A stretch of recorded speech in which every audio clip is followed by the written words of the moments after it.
हरे कृष्ण, जय श्री हरि। हे प्रिय भक्तों, आप सभी का स्वागत है इस पावन पुरुषोत्तम मास महात्म्य कथा में। यह केवल एक कथा नहीं, बल्कि भगवान श्री हरि की असीम कृपा प्राप्त करने का दिव्य मार्ग है। ऐसी मान्यता है कि जिस घर में पुरुषोत्तम मास की कथा श्रद्धा से सुनी जाती है, वहां स्वयं भगवान श्री कृष्ण अपनी कृपा दृष्टि बनाए रखते हैं।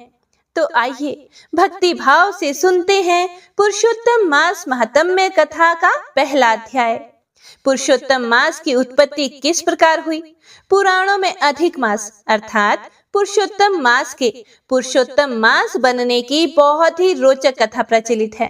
पहले इस बारे में जानते हैं।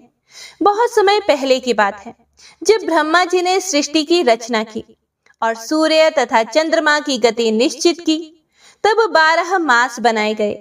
प्रत्येक मास का अपना महत्व था, अपना देवता था और उसकी अपनी एक महिमा थी। लेकिन समय के चक्र में एक अतिरिक्त मास उत्पन्न हुआ। उस मास का कोई स्वामी नहीं था, कोई देवता उसे स्वीकार नहीं करता था। हे प्रिय भक्तों, वह मास अत्यंत दुखी रहने लगा। सभी मास उसका उपहास करते थे। कोई उसे मलमास कहता, कोई अशुभ मास कहकर उसका तिरस्कार करता। जब भी कोई शुभ कार्य होता तो लोग इस प्रकार से कहते कि इस मास में विवाह मत करो, इस मास में मांगलिक कार्य मत करो। यह सब सुन सुनकर वह मास अत्यंत व्याकुल हो गया। उसका हृदय पीड़ा से भर गया। हे प्रिय भक्तों, जिस प्रकार संसार में अपमानित व्यक्ति दुखी हो जाता है, उसी प्रकार वह अधिक मास भी रोने लगा। वह सोचने लगा, ना तो मेरा कोई सम्मान है, ना कोई मुझे अपनाता है और ना ही मेरा कोई स्वामी ही है। धीरे धीरे वह दुख से भरकर देवताओं के पास गया। सबसे पहले वह इंद्रदेव के पास पहुंचा और उनसे विनती करते हुए बोला, हे देवराज इंद्र, संसार मुझे अपवित्र और अशुभ कहता है। कृपया करके मुझे भी कोई स्थान दीजिए। लेकिन हे प्रिय भक्तों, इंद्रदेव बोले, हे मास, मैं तुम्हारी सहायता नहीं कर सकता। फिर वह ब्रह्मा जी के पास गया। ब्रह्मा जी ने भी कहा कि हे अधिक मास, मैंने तुम्हारी रचना तो की है, लेकिन तुम्हें सम्मान देने का अधिकार मेरे पास नहीं है।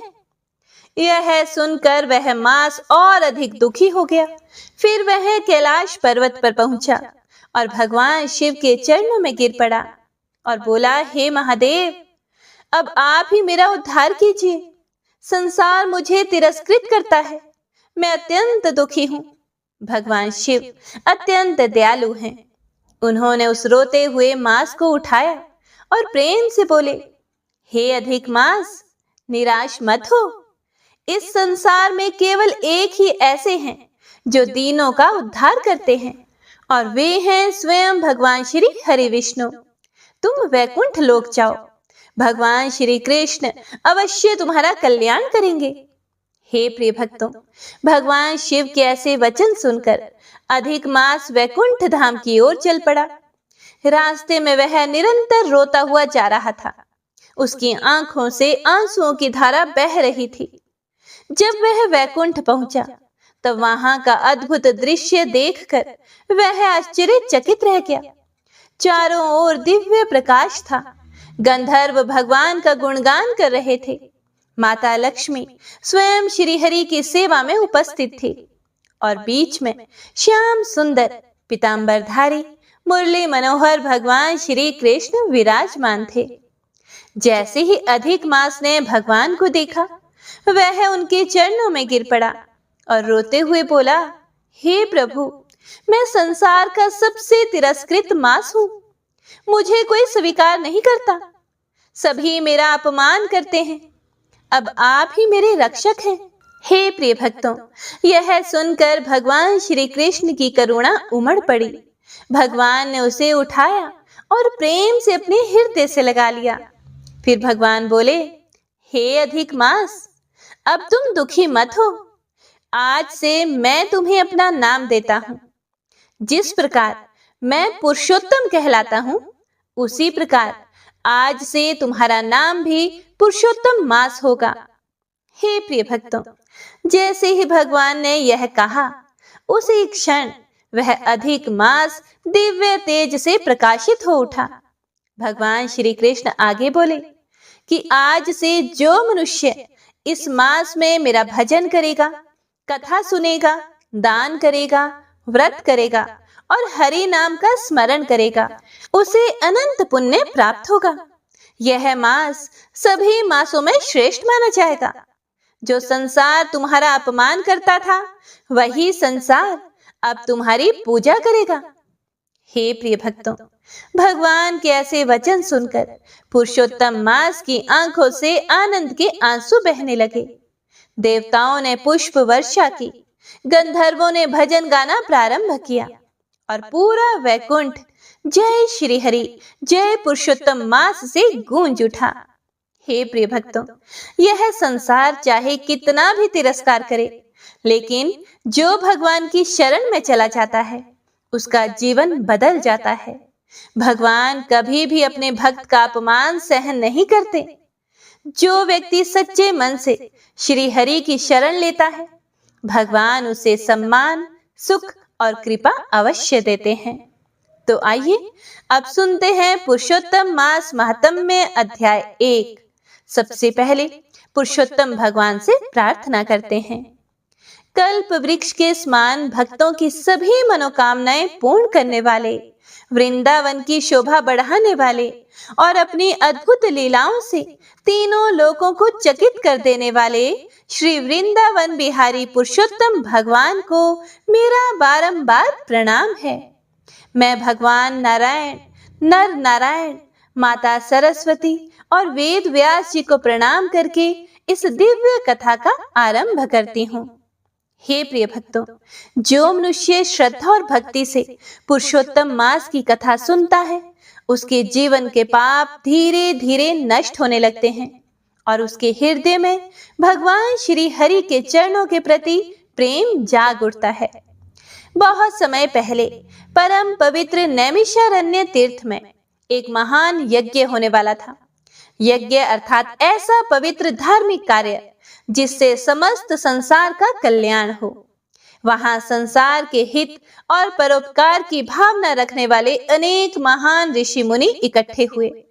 उनमें असित, देवल, कश्यप, भृगु, अंगिरा, अगस्त्य, गौतम, अत्रि, भारद्वाज, शौनक आदि अनेकों महर्षि अपने शिष्यों के साथ वहां पधारे। वे सभी वेदों और शास्त्रों की ज्ञाता, ब्रह्मनिष्ठ अर्थात जिनका मन सदा भगवान में लगा रहता है, तथा श्रोत और स्मार्त कर्म करने वाले थे।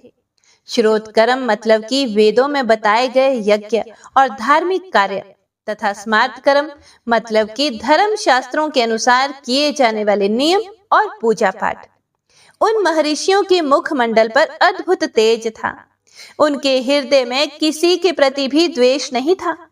वे सदा दूसरों के कल्याण में लगे रहते थे। जहां संतों का संग होता है, वहां स्वयं भगवान का वास होता है।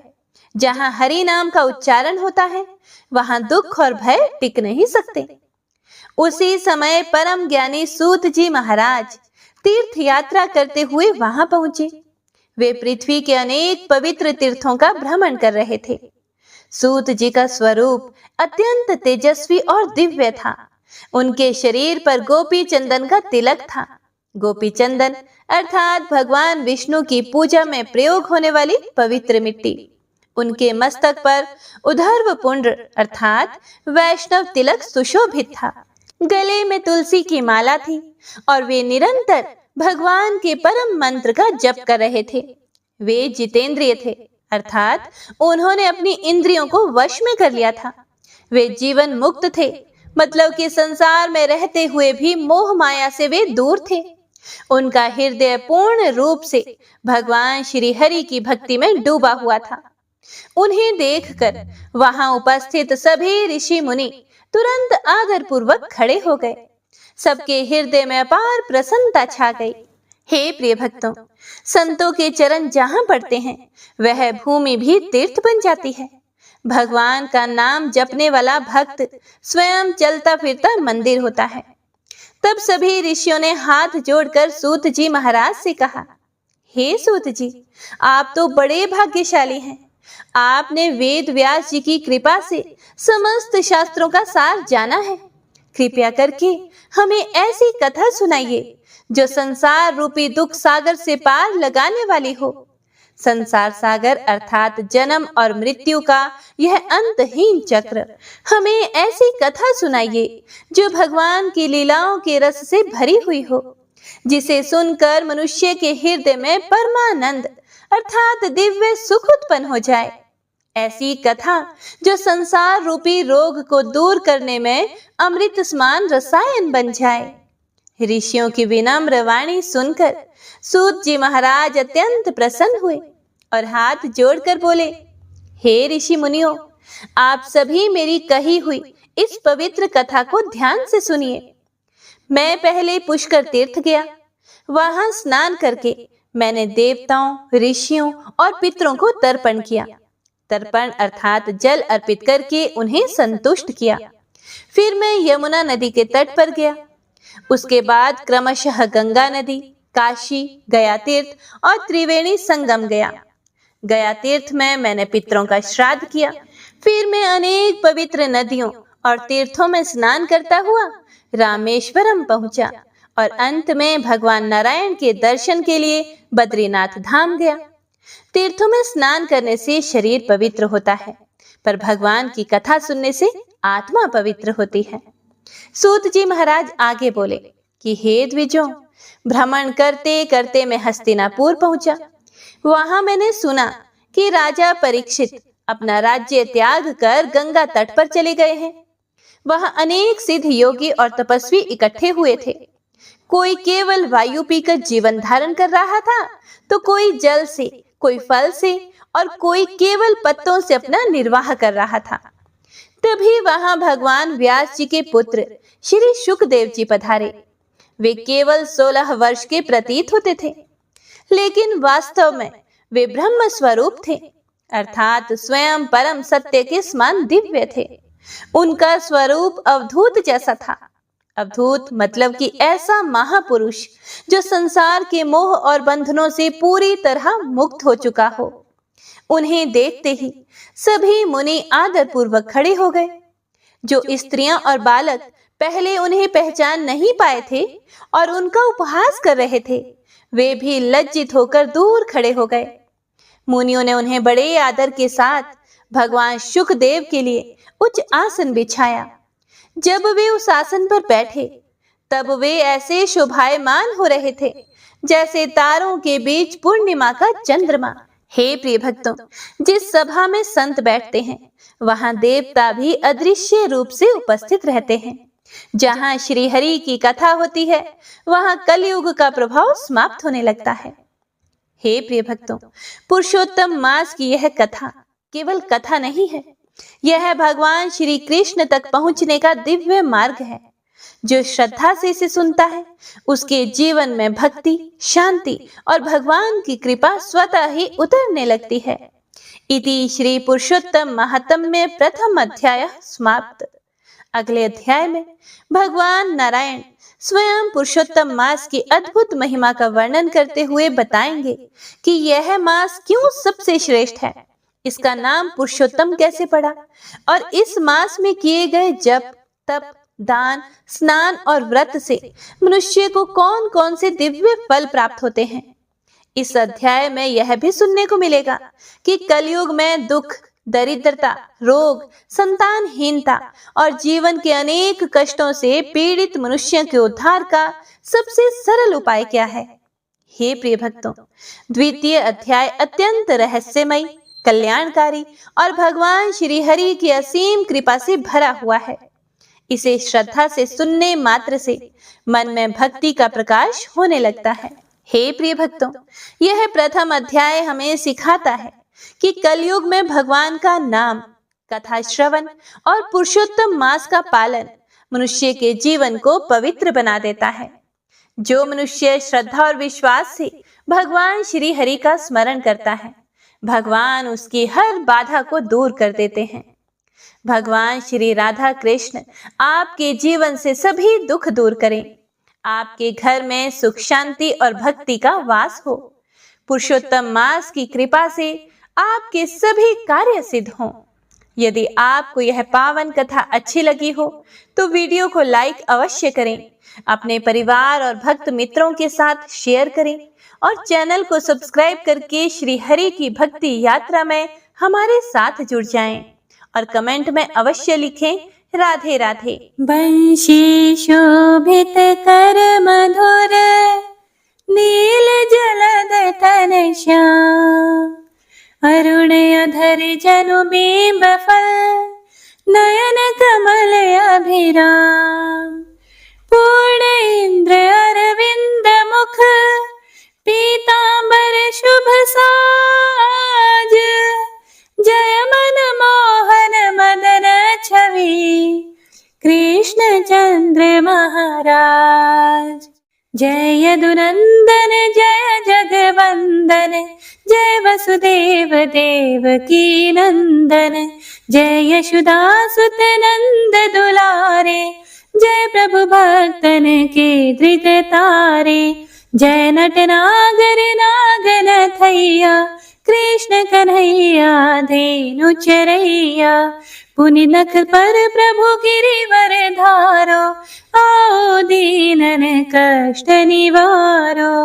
वंशी मधुरे अधर धर तेरे, होवे पूर्ण मनोरथ मेरी।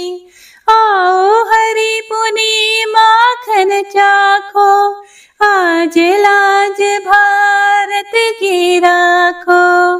गोल कपोल चिबुक करुणारे, मृदु मुस्कान मोहिनी डारे।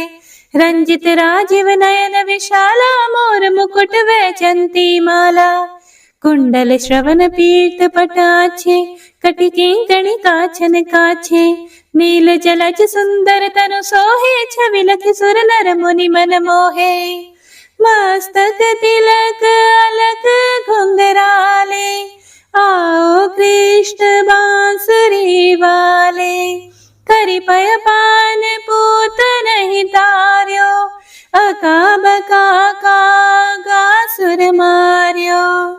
मधुवन जलत अग्नि जब ज्वाला, भई शीतल लखि तहि नंद लाला। सुरपति जब ब्रज चढ़े और साई, मोसर धार वारी वर्षाई। लगत लगत ब्रज चहन बहायो, गोवर्धन नख धारी बचायो। लखी यशोदा मन ब्रह्म अधिकाई, मुख मह 14 भुवन दिखाई। दुष्ट कंस अति उधम मचायो, कोटि कमल जब फूल मंगायो। नाथी काली यही तब तुम लीन है, चरण चिन्ह दई निर्भय कीन है। करि गोपिन संग रास विलासा, सबकी पूर्ण करी अभिलाषा। केतिक महासुर संहार्यो, कंस ही केस पकड़ी दई मार्यो। मात पिता की बंदी छुड़ाई, उग्रसेन कहा राज दिलाई। मही से मृतक छहो सुत लायो, मातु देव की शोक मिटायो। भौमासुर मुर दैत्य सहारी, लाए शत दश सहस कुमारी। दई भिन ही तृण चीर सहारा, जरा सिंधु राक्षस कह मारा। असुर बकासुर आदिक मार्यो, भक्तन के तब कष्ट निवार्यो। दीन सुदामा के दुख टार्यो, तंदुल 3 मूठ मुख डार्यो। प्रेम के साग विदुर घर मांगे, दुर्योधन के मेवा त्यागे। लखी प्रेम की महिमा भारी, ऐसे श्याम दीन हितकारी। भारत के पारथ रथ हाके, लिए चक्र करे नहीं बलता के। निज गीता के ज्ञान सुनाए, भक्तन हृदय सुधा वर्षाए। मीरा थी ऐसी मतवाली, विष पी गई बजा कर ताली। राणा भेजा सांप पिटारी, शालिग्राम बने बनवारी। निज माया तुम विधि दिखायो, उरते संशय सकल मिटायो। तब शत निंदा करि तत्काला, जीवन मुक्त भयो शिशुपाला। जब ही द्रौपदी तीर लगाई, दीनानाथ लाज अब जाई। तुरत ही वसन बने नंदलाला, बढ़े चीर भई अरि मोह काला। असनाथ के नाथ कन्हैया, डूबत भंवर बचावत नैया। सुंदर दास आसुर धारी, दया दृष्टि कीजे बनवारी। नाथ सकल मम कुमति निवारो, क्षमहु बेगी अपराध हमारो। खोलो पट अब दर्शन दीजिए, बोलो कृष्ण कन्हैया की जय। बोलो कृष्ण कन्हैया की जय। बोलो कृष्ण कन्हैया की जय।